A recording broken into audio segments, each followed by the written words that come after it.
bandiera italiana tra le mani e il tricolore disegnato sul volto. I bambini del coro arcobaleno di Limana fanno le ultime prove. Saranno loro domani ad intonare le note dell'inno di Mameli davanti al capo dello Stato, Sergio Mattarella, quando raggiungerà il Teatro Comunale di Belluno. Ed è molto importante trasferire i valori ai bimbi. Attraverso questo canto i valori vengono trasmessi, i valori della patria, dell'unità. Saranno proprio i bambini e i ragazzi i protagonisti di domani. 400 gli alunni delle scuole bellunesi presenti insieme ad una rappresentanza di studenti da Roccapietore, uno dei paesi simbolo della devastazione del maltempo di fine ottobre. Credo che sia importante questa risposta della scuola e dei giovani che vogliono esserci a vedere il Presidente della Repubblica e quindi a vedere le nostre istituzioni statali nel più alto grado, e credo che sia importante per costruire quel clima di fiducia nelle istituzioni. E saranno sempre due bambini a raccontare al Presidente della Repubblica, attraverso i temi scritti a scuola, quelle ore di paura, quando il vento soffiava a 200 km all'ora e la pioggia scendeva con violenza. Racconteranno le loro montagne devastate, gli alberi che erano abituati a vedere e che all'improvviso non c'erano più.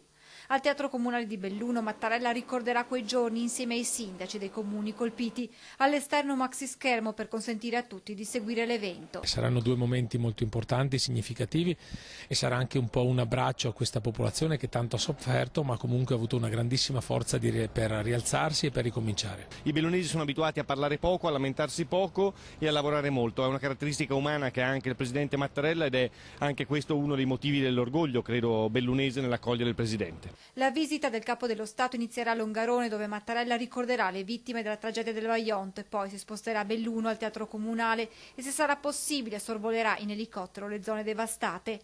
L'incontro con il Presidente della Repubblica sarà l'occasione per gli amministratori locali per parlare anche di autonomia. Penso che il tema delle autonomie e della specificità della provincia di Belluno sarà un tema che anch'io cercherò di affrontare, in cui faremo presente al Presidente quelle che sono le esigenze di questo territorio, che ha bisogno, secondo me, di assumersi delle responsabilità. Una visita, quella di Mattarella, che Antena 3 seguirà sin dall'inizio con una lunga diretta a partire dalle 10:15, condotta dal vice direttore Ferdinando Avarino, in studio con lui il direttore Luigi Bacialli.